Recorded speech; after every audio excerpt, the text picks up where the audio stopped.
हरे कृष्णा। तो आज हम शुरू कर रहे हैं कृष्ण की ओर ग्रंथ की तीसरी चर्चा। आज तीसरे दिन में हम चर्चा करेंगे कि व्यक्ति भौतिक वस्तु में सुख ढूंढ रहा है। इसका एक उदाहरण दिया जाएगा। यह एक एग्जाम्पल दिया जाएगा कैसे व्यक्ति भौतिक वस्तु में सुख ढूंढता है, बट वह उसको वैसा सुख नहीं मिलता है। उसको केवल ही दुख मिलता है, पीड़ा मिलता है। पहले तो उसे लगता है कि बहुत सुख मिलेगा, बहुत सुख मिलेगा।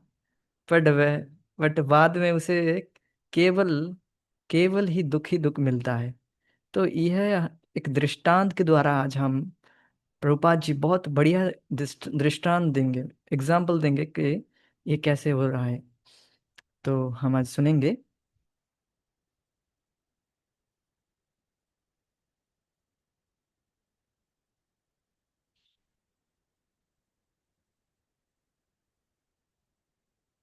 तो हम पिछले दिन क्या सुने थे कि थोड़ा सा ये भी देख लेते हैं। देखिए, जो थोड़ा सा बुद्धिमान हो है व्यक्ति, इस रहस्य को समझने के लिए मनुष्य को थोड़ा सा बुद्धिमान होना आवश्यक है। क्योंकि यथार्थ सुख को ना जानने वाला मूर्ख व्यक्ति इस भौतिक जगत में ही सुख खोजता है। जो यथार्थ अर्थात रियल सुख है उसको नहीं जानता है, वह मूर्ख व्यक्ति है और इस भौतिक जगत में ही सुख खोजता है। इसलिए व्यक्ति को थोड़ा बुद्धिमान होना चाहिए, ये बताया गया था। और रासलीला के बारे में बताया गया था कि जो भगवान कृष्ण प्रेम तथा उनके प्रेमी भक्त तथा गोपियों के साथ उनके जो विहार होते हैं, केवल केवल प्रेम का आदान प्रदान, वह रासलीला कहा गया था। तो आज हम उस उदाहरण को पढ़ेंगे। तो भारत में एक व्यक्ति है, भारत में एक कथा है कि एक व्यक्ति को यह भी नहीं पता था कि गन्ना क्या होता है। बहुत ध्यान से सुनिएगा कथा को। एक व्यक्ति है, भारत में एक कथा है कि एक व्यक्ति है जिसे गन्ना क्या है पता नहीं है।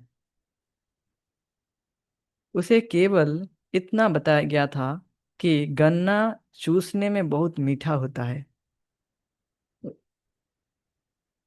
उस व्यक्ति ने पूछा, अरे, गन्ना देखने में कैसा होता है? तो किसी ने उसे कहा, गन्ना देखने में बांस के डंडे के समान होता है। बैम्बू बैम्बू की तरह दिखता है, किसी ने उसे बताया।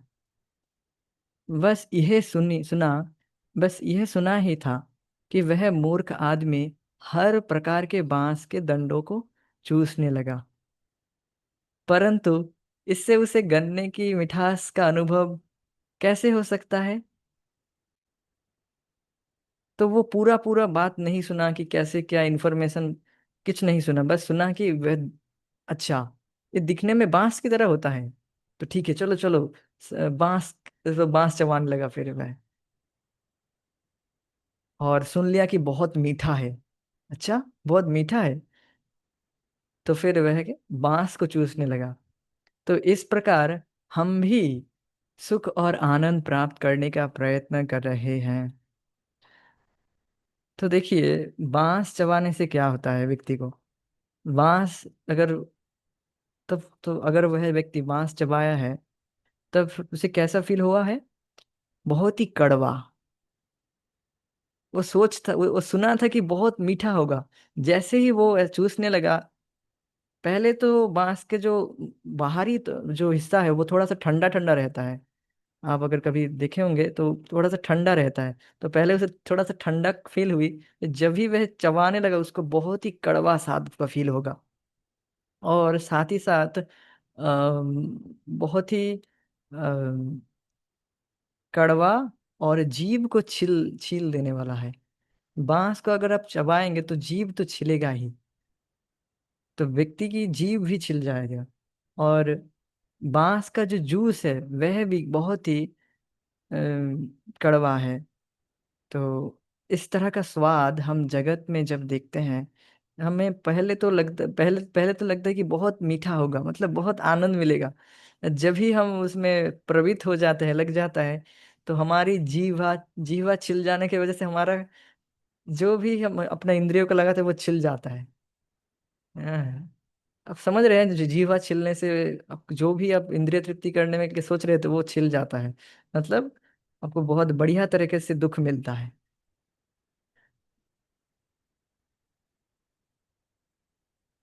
पर हम मूर्खतापूर्वक इस भौतिक शरीर को चूस कर उन्हें प्राप्त करने उन्हें प्राप्त करने की कोशिश कर रहे हैं।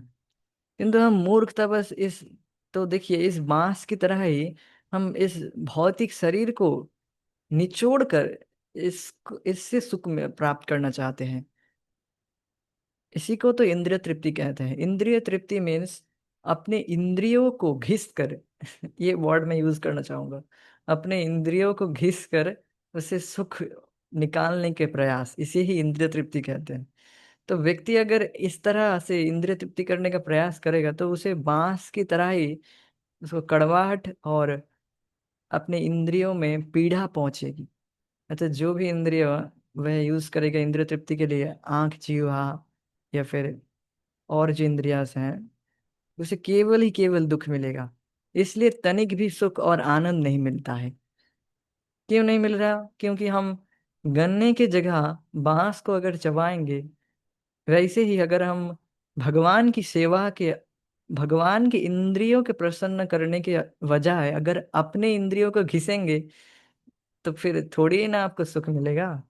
क्योंकि इसमें ये इंद्रिय बना किससे है? अर्थ, अर्थात पृथ्वी, जल, वायु, अग्नि और आकाश तत्व से, पांच तत्व जो कि स्थूल है।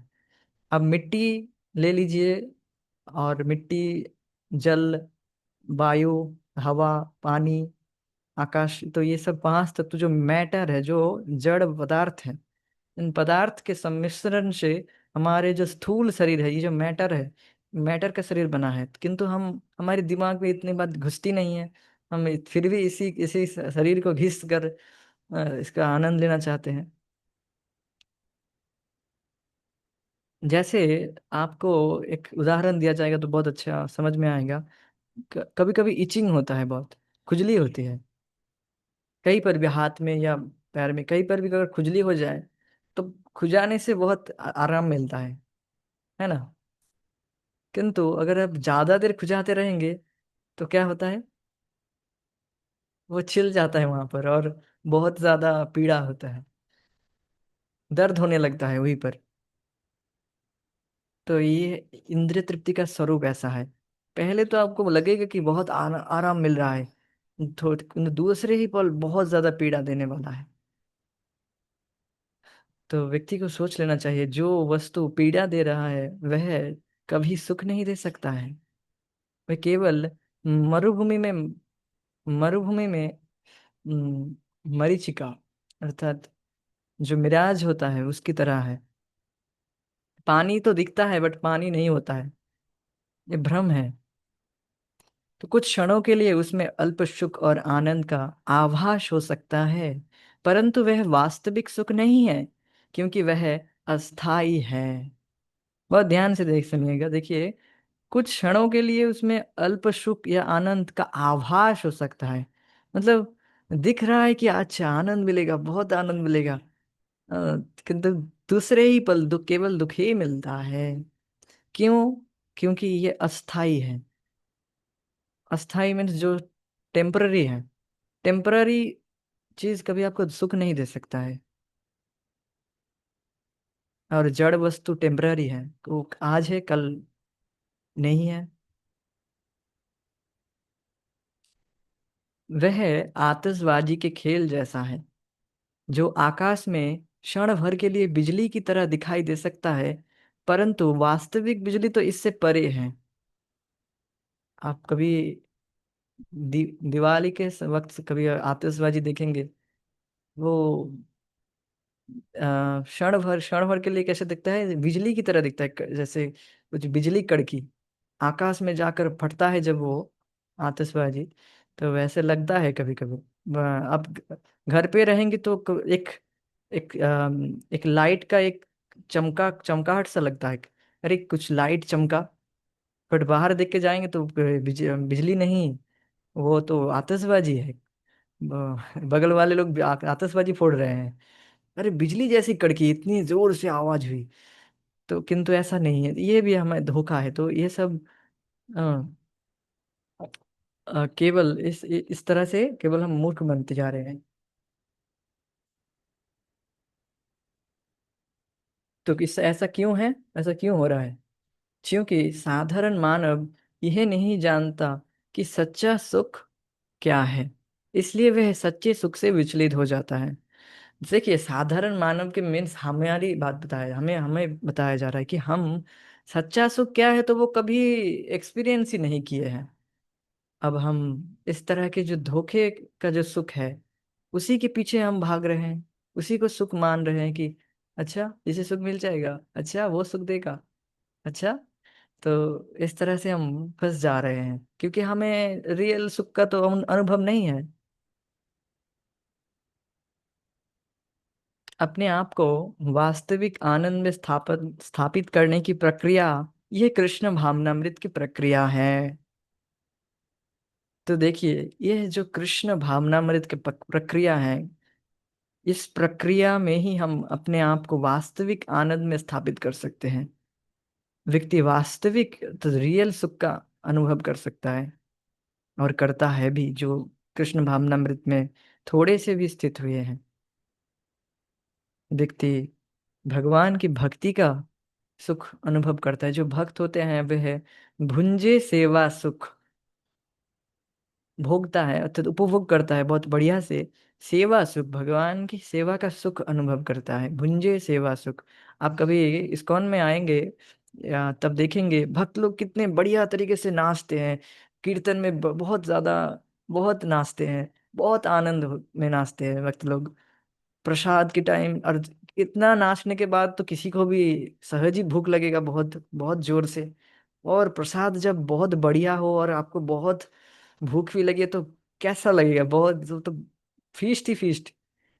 तो आप देखेंगे कि भक्त लोग बहुत ही आनंद में रहते हैं, कीर्तन में नृत्य करते हैं बहुत बढ़िया कीर्तन, और फिर प्रसाद, और फिर थोड़ा बहुत, और फिर जो मंदिर का सेवा रहता है वो तो रहता है। तो देखा जाए तो भक्त लोगों का जीवन बहुत ही आनंदमय रहता है। क्यों? क्यों कि यही असली आनंद है। और जीवन आप देखिए, इसमें क्या थोड़ा सा भी सुख है व्यक्ति को, न थोड़ा सा भी दुख मिश्रित है इसमें? बिल्कुल भी नहीं है, केवल सुख ही सुख। और जगत का हम दिमाग में सोचते हैं कि अच्छा सुख मिलेगा, बस मिलेगा। आपको एक प्रलोभन दिया जाता है, मिलेगा। कब मिलेगा वो ठीक नहीं है। अच्छा, किंतु दूसरे वक्त आपको दुखी मिलता है। जैसे एक उदाहरण दिया जाए, जैसे कुछ कुछ अभी बहुत बहुत सारे संस्था निकले हैं जो कहते हैं, दावा करते हैं कि आप इतना पैसा डालेंगे तो इससे डबल मिलेगा आपको, 3 गुना मिलेगा, 4 गुना मिलेगा। किंतु आप जब उसमें पैसा लगाएंगे तो आपका सारा पैसा लूट के वो भाग जाएंगे। मतलब आपको कुछ ना कुछ बहाना बता कर आपको पैसा वापस नहीं करेंगे। आप बताएंगे कुछ कि ये पेंडिंग है, वो पेंडिंग है, आपको टैक्स देना है, वो देना है, ये करके कर करके सब सब लूट लेंगे, फिर आपका हवा हो जाएंगे। तो ये प्रलोभन दे रहे हैं कि हमें 2 गुना मिले, अच्छा 2 गुना मिलेगा, 4 गुना मिलेगा। तो हम इससे फंस जाते हैं, लोभ में। देखो, पहले तो काम आता है, पहले हमारी इस मन में काम अर्थात इच्छा जागृत होती है कि अच्छा इतना सुख मिलेगा। फिर लोभ जागृत हो जाता है। अच्छा, लोभ लोभ में व्यक्ति का दिमाग काम नहीं करता है कि वो व्यक्ति क्या सच सच बोल रहा है कि नहीं, उसका दिमाग ही काम नहीं करता, फिर वह फंस जाता है। तो कृष्ण भावनामृत द्वारा हम शनै शनै तो धीरे धीरे अपने वास्तविक बुद्धि का विकास करते हैं। और जैसे जैसे हम आध्यात्मिक चेत उन्नति करते हैं, वैसे ही आध्यात्मिक आनंद का अनुभव सहज रूप से करने लगते हैं। तो जैसे जैसे व्यक्ति कृष्ण भावनामृत अर्थात भगवान का भक्ति अर्थात नाम जप, कथा श्रवण, इसमें धीरे धीरे करते लगेगा, थोड़ा थोड़ा करके सुनेगा, थोड़ा थोड़ा करके नाम जप करेगा, फिर व्यक्ति धीरे धीरे टेस्ट डेवलप करेगा। देखिए, जिसको जॉन्डिस होता है, उसको मीठा चीज कड़वा लगता है, किंतु डॉक्टर कहते हैं आप मिश्री मिश्री ही खाइए, तो मीठा वस्तु ही खाइए, धीरे धीरे आपका जो रोग है वह ठीक हो जाएगा। डॉक्टर ये नहीं कहते कि आप मिश्री छोड़ दीजिए अर्थात मीठा छोड़ दीजिए, आप मीठा ही खाइए, कड़वा लगे बट फिर भी खाइए, धीरे धीरे ऐसे ही ठीक होगा। मिश्री खाने के लिए कहते हैं, जो कि मीठा होता है, और किंतु जो पेशेंट है उसको कड़वा ही लगता है। तो फिर भी हमें भगवान के नाम जप आदि करते रहना है, हमें टेस्ट ना हो या नहीं हो, क्योंकि रिजल्ट हमें मिल रहा है कि जो शुद्धि तो हो ही रही है, आप जैसे भी नाम जप कर रहे हैं। महाराज कहते हैं कि हमें मन नहीं लगाना है, हमें अपने जीव को लगाना है, अपने जीव को लगाना है। मन कहाँ वहां भाग रहा है, उसे भागने दो। मन का कौन कहना, कुछ कहना, मन कभी यहाँ पर रहता है तो कभी वहां पर। मन की बात नहीं सुनना है, हमें अपने जीव को लगाना है बस। देखिए, मन की तीन फैक्टर होते हैं, थिंकिंग, पहले तो willing, willing, thinking and feeling. हमें अपने विलिंग पोर्शन को लगा देना है। विलिंग मीन्स हम संकल्प लेंगे कि हाँ, हम भगवान की भक्ति करेंगे करेंगे करेंगे, चाहे मन लगे या ना लगे। तो ये आपका विल, अर्थात आप जब अपने जीव को लगा देते हैं तो 1/3% मन लग गया है। हम्म, अर्थात आपके विलिंग पोर्शन लग गया है। अब आपको थिंकिंग, अर्थात आप सुन सुन सुन पा रहे हैं या नहीं पा रहे हैं, अर्थात जब आप कुछ नाम बोल रहे हैं, कान में टिक नहीं रहता, कभी कभी आप मन दूसरी जगह भागता है, तो बस हम जीव से जपते रहते हैं, किंतु वो सुन नहीं पाते हैं। तो बट जब आप सुनते हैं, ध्यान से सुनते हैं, नाम बोलते हैं और सुनते हैं, मन लगे या ना लगे, तब आपका विलिंग और थिंकिंग दोनों लग गया है। तो इस तरह से व्यक्ति को धीरे धीरे करके आध्यात्मिक में प्रगति करना चाहिए, तब वह सच्चे सुख का अनुभव कर पाएगा। तो जैसे जैसे हमें ये आध्यात्मिक आनंद का आस्वाद आने लगता है, वैसे ही हम भौतिक आनंद से उसी अनुपात में विरक्त होने लगते हैं। तो देखिए, भौतिक वस्तु में, भौतिक आनंद में हमें जो फंसे हुए हैं, आप कभी कभी देखते हैं, जो कभी कभी भक्त लोगों का भी पतन हो जाता है, क्योंकि वो आध्यात्मिक क्रियाकलाप अर्थात भगवान की भक्ति को ठीक से नहीं करते हैं, या फिर कुछ अपराध कर बैठते हैं। और इसके वजह से क्या होता है, जो टेस्ट है आध्यात्मिक में, जो आनंद मिल रहा था व्यक्ति को, वो मिलना बंद हो जाता है। फिर वह फिर से उसी भौतिक कार्य में लग जाता है, कि मुझे फिर उसी भौतिक कार्य में लग जाता है सुख की खोज में, क्योंकि वास्तव में जीव तो सुखमय है। हम हम चाहते हैं कि हम सुख, हमारा स्वरूप है, स्वरूप ही है कि हम सुखमय हैं, हमारा स्वरूप सुखमय है, इसलिए हम सुख चाहते हैं। हमारा स्वरूप है सच्चिदानंदमय, सत चिद आनंद, आनंद फैक्टर आ रहा है, अर्थात हम सुखमय हैं, ज्ञानमय है, सत चिद आनंद। तो शाश्वत है और हम ज्ञानमय हैं और सुखमय हैं, इसीलिए हम सब जीव को सुख चाहिए। अब ये तो मैंने थ्योरी बताया, आप बताइए किसको दुख चाहिए? किसी को दुख नहीं चाहिए, सभी को सुख ही चाहिए, किंतु मिलता नहीं है। क्योंकि जगत में मिलेगा ही नहीं। वो केवल फला फला आपको एक कुछ एडवर्टाइजमेंट किया जाएगा, अरे यहाँ पर बहुत बढ़िया आनंद सुख मिल रहा है, किंतु वो आप गए तो फंस गए। तो उनका ये धंधा है, इस तरह से एडवर्टाइजमेंट उनका है। एडवर्टाइज करते हैं कि आपको असीमित सुख मिलेगा, अनलिमिटेड डाटा, अनलिमिटेड कथा, अनलिमिटेड सुनो। तो इस तरह अनलिमिटेड सब कुछ कर तो बोलते तो है, किंतु अनलिमिटेड मिलता है कि नहीं है?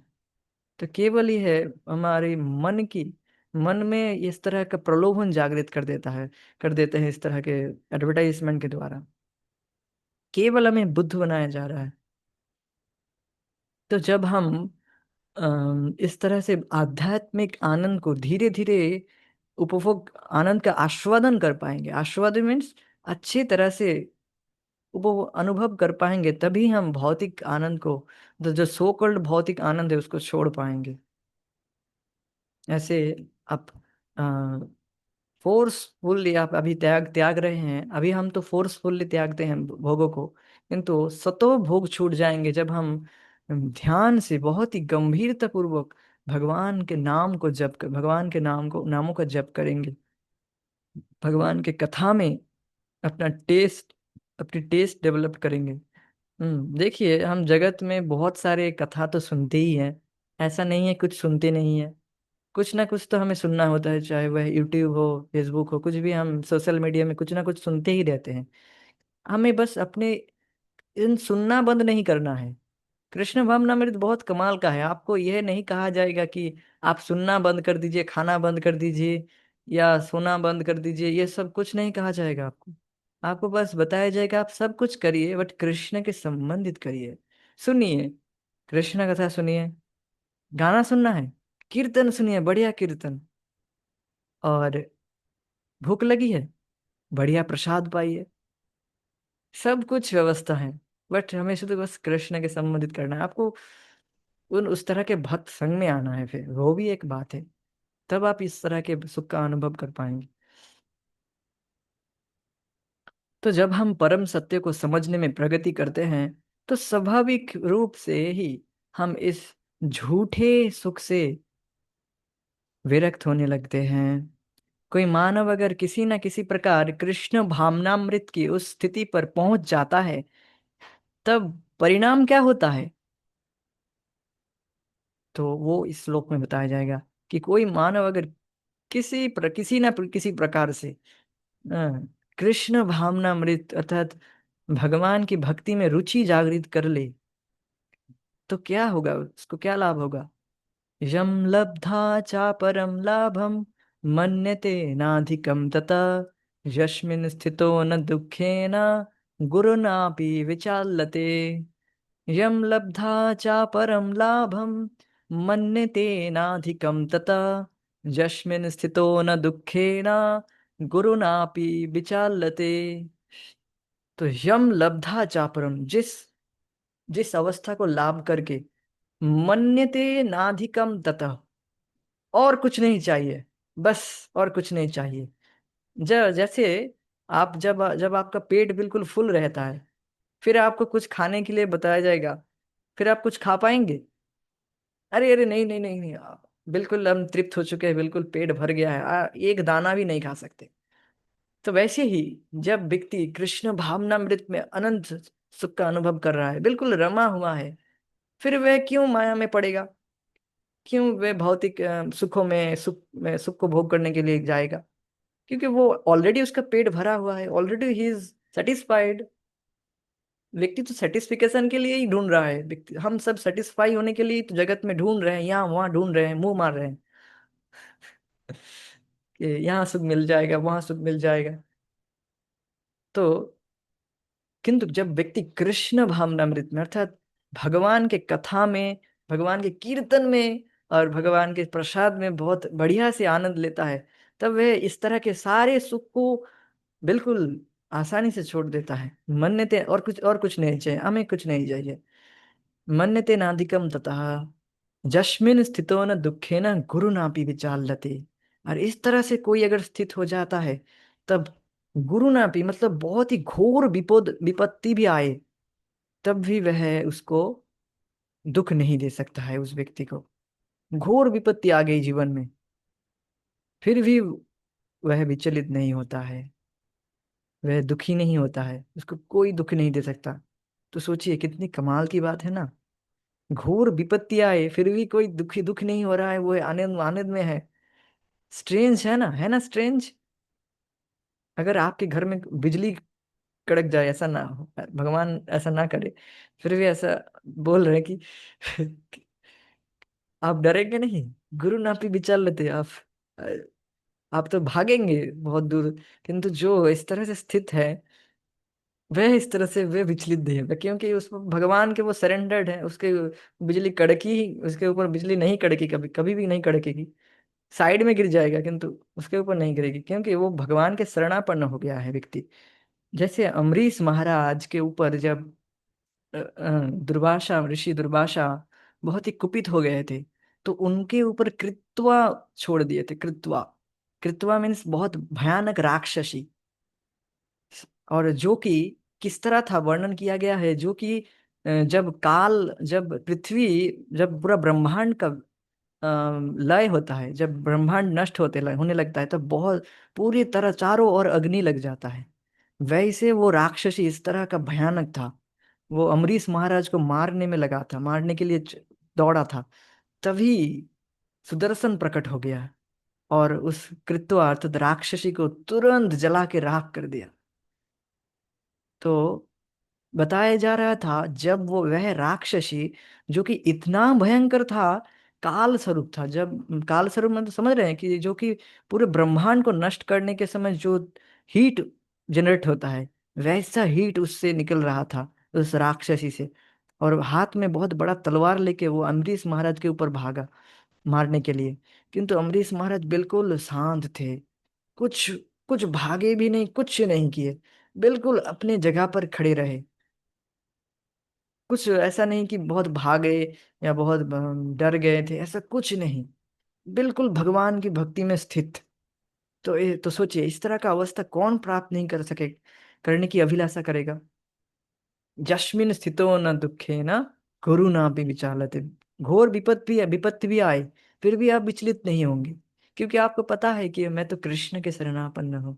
कृष्ण अवश्य रखिए कृष्ण। तो ये बात है।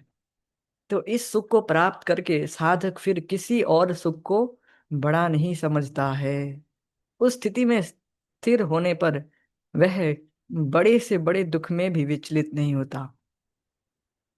वह व्यक्ति बड़े से बड़े दुख में भी विचलित नहीं होता। तो हम क्या सीख मिल रही है? अगर हमें कृष्ण भावनामृत का थोड़ा सा भी पालन करेंगे, तो हम बड़े से बड़े विपत्ति से बच सकते हैं। थोड़ा सा भी संपर्क करेंगे कृष्ण भावनामृत का, थोड़ा सा भी, फिर आप बड़े से बड़े विपत्ति से बच जाएंगे। स्वल्पम अप्यस्य धर्मस्य त्रायते महतो भयात्। थोड़ा सा भी धर्म का अनुष्ठान करेंगे, धर्म मीन्स भगवान की भक्ति करेंगे, भगवान के सेवा करेंगे, नाम जप करेंगे, कथा सुनेंगे, और भी जो सेवाएं हैं वो करेंगे, तो आप पर जो बड़ी विपत्ति आने वाली थी वो टल जाएगा। वो आप जीवन में देख ही पाएंगे जब आप थोड़ी सी भक्ति की अनुशीलन करेंगे। तो जब मनुष्य ऐसे स्तर पर पहुंच जाता है, तब उसे अन्य उपलब्धियां तुच्छ प्रतीत होने लगती हैं। अन्य उपलब्धि मीन्स, और बहुत सारी लोग उपलब्धि करना चाहते हैं, चारों ओर आग लगा लेंगे, अष्टांग योग करेंगे। हम्म। तो ऐसे करके एक टांग ऊपर करके खड़े रहेंगे और मौनी बाबा बन के रहेंगे। तो ये सब उपलब्धि करने का व्यक्ति प्रयास नहीं करेगा। जिसको आनंद मिल रहा है भगवान की भक्ति में, वो क्यों फर्जी में ये सब करेगा? तो इस भौतिक जगत में हम धन, स्त्रियां, यश, सौंदर्य, ज्ञान आदि बहुत से पदार्थ प्राप्त करने का यत्न कर रहे हैं। किंतु जैसे ही हम कृष्ण भावनामृत में स्थित हो जाते हैं, वैसे ही तुरंत हम सोचते हैं, ओह, दूसरी कोई भी उपलब्धि इससे बढ़कर नहीं है। क्यों हम अपने जीवन को व्यर्थ ही गवाए हैं? ये रियलाइजेशन जो भक्ति में आए हैं, वो ज्यादातर इन सब का ये रियलाइजेशन होगा ही व्यक्ति का, कि हम क्यों इन सब के पीछे भाग रहे थे, बेकार में हम इतना पीड़ा, इतना दुख में पड़ गए थे। हम अपने जीवन को गवाए, कितना टाइम वेस्ट किए हम इन सब के पीछे, कोई धन के पीछे, कोई स्त्री के पीछे अर्थात, और कोई यश के पीछे, और सौंदर्य के पीछे, ज्ञान के पीछे, सब भागते रहे, और अंत में केवल दुख ही मिला। तो व्यक्ति को सोचना चाहिए कि इन सब को बिल्कुल, इन ये देखिए, ये सब जो चीज है ये सब क्षणिक है। धन आज आपके पास है, कल आपके पास नहीं है, कल दूसरे के पास चले जाता है। आपके कोई आप स्त्री के पीछे आ सकते हैं, वो आज आपके साथ है, कल दूसरे के साथ चला जाएगा, कोई गारंटी नहीं है। यश, या फिर आप, या फिर आप जिसके प्रति इतना आसक्त है उसका शरीर भी छूट सकता है, फिर मिलेगा दुख, फिर मिलेगा दुख। तो देखिए ये सब रहेगा, किंतु आप इन पर अटैच नहीं होना चाहिए, और इनको बिल्कुल गर्हित सोचकर भगवान की भक्ति में अपना एनर्जी को लगाना चाहिए। क्योंकि ये सब क्षणिक है। सौंदर्य, अभी सौंदर्य है, बुढ़ापा आएगा तो सौंदर्य नहीं रहेगा, झुर्रियां निकल आएगी मुंह में, दांत पड़ जाएंगे, सब सारा दांत गिर जाएगा। फिर ज्ञान, ज्ञान का तो कहना ही क्या। ज्ञान, ज्ञान जो है वो जो भौतिक ज्ञान है, जो कि जिस ज्ञान से आपका पेट भी नहीं पलता है। कभी कभी लोग बहुत बहुत पढ़ाई करता है, फिर देखा जाता है उसको भी नौकरी नहीं मिलता है, फिर उस ज्ञान का भी क्या हुआ, वेस्ट। बट किसी किसी सब वक्त व्यक्ति का मिल जाता है, बट वो अगर उस ध्यान धन का, उस ज्ञान से जो उसे नौकरी मिलता है, उस धन का अगर भगवान की सेवा में लगाए फिर ठीक है। और एक ज्ञान है, जो ज्ञान भगवान में मिल जाने के लिए कहते हैं, वो एक, और भगवान बन जाने के लिए जो ज्ञान है, ये एक बिल्कुल बेवकूफ़ी वाली ज्ञान है। जो केवल जो भगवान बनने चाहते हैं और फिर डॉक्टर के पास जाते हैं, भगवान सो कॉल्ड। तो इन सब से व्यक्ति को बचना चाहिए, और केवल कृष्ण भावनामृत में स्थित होकर अपना समय गवाना ही नहीं, गवा कर केवल भगवान की भक्ति में लगना चाहिए। तब उसे यह उपलब्धि होगा कि अरे मैं व्यर्थ ही अपना समय गवा रहा था। तो कृष्ण भावनामृत इतना शक्तिशाली है कि इसका अति अल्प अनुभव भी मनुष्य की महानतम संकटों से रक्षा कर सकता है। ज्यों ही कोई मनुष्य कृष्ण भावनामृत का आस्वादन करना प्रारंभ करता है, त्यों ही वह अन्य तथाकथित सुखों और लाभों को निरर्थक और निरस समझने लगता है। और यदि कोई कृष्ण भावनामृत में दृढ़ता दृढ़ता से स्थित है, तो उसे बड़े से बड़े संकट भी उद्विग्न नहीं कर सकता। जीवन में बहुत से संकट है, क्योंकि यह भौतिक जगत संकटों का घर ही है। तो सोचिए, संकटों के घर में घर बांधने का क्या फायदा। जो घर, जो संकट का घर है, उसमें अगर हम सोचे यहाँ सुख लाभ कर लेंगे, सुख प्राप्ति कर लेंगे, तो बिल्कुल बेवकूफी वाली बात है ना। कुछ ही आज एक ऐसे ही कुछ ही सोशल मीडिया में ऐसे ही कुछ न्यूज आ गया अचानक कि एक प्लेन का कुछ एक्सीडेंट वगैरह हो गया है। हाँ, उसमें बहुत सारे लोग मर गए हैं, ऐसे कुछ मुझे सुनाई दिया। मैं न्यूज़ व्यूज़ वगैरह देखता नहीं बिल्कुल, अचानक से आ गया था। तो देखिए व्यक्ति की कितना कितना संकट में, आप समझ पा रहे हैं कि भौतिक जगत कितना संकट से भरा हुआ है। कभी भी आपकी मृत्यु हो सकती है, कभी भी, किसी भी क्षण। ऐसा नहीं कि केवल प्लेन से ही आप मरेंगे, ऐसा नहीं। कुछ भी हो सकता है, तुरंत हार्ट अटैक आ सकता है। तो व्यक्ति को सोचना चाहिए कि वो कहाँ अपना समय और टाइम को इन्वेस्ट कर रहा है। देखिए, आप बिल्कुल क्लियर समझ ली, भौतिक सुख को प्राप्त कर लेंगे, बहुत सारा धन इकट्ठा कर लेंगे, किंतु साथ तो कुछ नहीं ले जाएंगे। खाली हाथ आए और खाली हाथ ही जाएंगे। तो प्रश्न करना चाहिए अपने आप को, फिर मैं क्या लाभ किया, अपना पूरा एक जीवन मैंने गवा दिया, कुछ कुछ नहीं कमाया, केवल दुख ही दुख लिया। इन सब वस्तु तो छूटने ही वाले हैं, जब अपना शरीर छूट जाएगा, ना धन काम आएगा, ना पत्नी, ना बच्चे, कुछ काम नहीं आएगा, सब छूट जाएंगे। तो व्यक्ति को विचार करना चाहिए कि मैं कमाया फिर क्या। लोग कहते हैं कि भाई हम कमा रहे हैं अपने बच्चों के लिए। ठीक है, करे, बट अपने लिए भी तो कुछ करे व्यक्ति। अपने मीन्स अपने, इस शरीर के लिए भी नहीं कह रहा हूं मैं। अपना मीन्स सोल के लिए, हम सोल है वो, हम आत्मा है, हम इस शरीर से पृथक हैं। इस ज्ञान में स्थित होकर अपने लिए कुछ करना चाहिए। आप कह सकते, आप बिल्कुल प्रैक्टिकली विचार कर सकते कि कुछ नहीं साथ ले जाएंगे। केवल अपनी चेतना को जितना आप शुद्ध कर लेंगे, आगे जाकर वैसे ही चेतना से आप फिर से अपने भक्ति के कार्य को प्रारंभ कर सकेंगे। और पूरी तरह से शुद्ध कर लेंगे तो आप भगवान के पास लौट जाएंगे। तो व्यक्ति को अपनी चेतना की विकास के ऊपर ध्यान देना चाहिए। अगर हम मरते वक्त पशु की चेतना में रहे, अर्थात पशु जो चार काम करते हैं, आहार निद्रा भय मैथुन, यही हम मरते वक्त भी करते रहेंगे तो हम पशु ही बन जाएंगे। क्योंकि मनुष्य शरीर का तो कुछ और फायदा नहीं है। आपको पशु की तरह ही काम करना है तो आप पशु के शरीर में ठीक है, फिर आपको पशु के शरीर में भेज दिया जाएगा। तो व्यक्ति को विचार करना चाहिए कि मनुष्य शरीर मिला है, इसका कुछ इसका केवल मैं आहार निद्रा भय और मैथुन में ही लगा दूं, कुछ तो और तो कुछ फायदा है। हाँ है। वो है अपने चेतना के विकास करके हम उच्चतर सुख का अनुभव कर सकते हैं, जिसके हम अधिकारी हैं। हम चिन्मय आत्मा है, भगवान के अंश है। हम उस सुख के अधिकारी है, किंतु हम उसको छोड़कर केवल भौतिक सुख जो कि केवल दुख का घर है उसी में पड़े हुए हैं।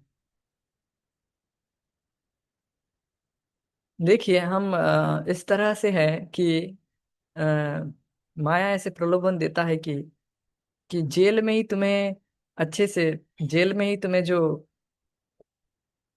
हम्म, खाने का जो डिपार्टमेंट में है उसमें एक पोस्ट दे दिया जाएगा। अब आप जेल में ही रहिए। तो माया ऐसे ट्रिक करता है कि जेल में आपको एक पोस्ट दिया जाएगा, आप रहिए, किंतु आप तो है तो जेल में ही। तो इस तरह से हम बेवकूफ होकर जगत में ही सेटल होने का प्रयास करते हैं। जगत में आप सेटल होने का प्रयास करेंगे भी तो कभी इसमें सफल नहीं हो पाएंगे। क्योंकि जगत दुखों का घर है, संकट का घर है। तो इससे निकलने का प्रयास करना चाहिए व्यक्ति को। किंतु इस तो हम आगे पढ़ते हैं। किंतु हम इस ओर से आंखें मूंद लेते हैं और मूर्खता बस इन संकट के साथ समझौते का प्रयत्न भी करते हैं।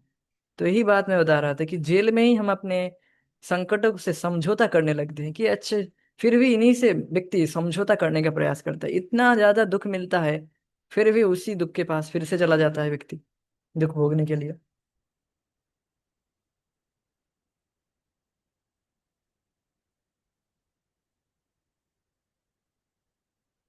हमारे जीवन में संकट के अनेक क्षण आ सकते हैं,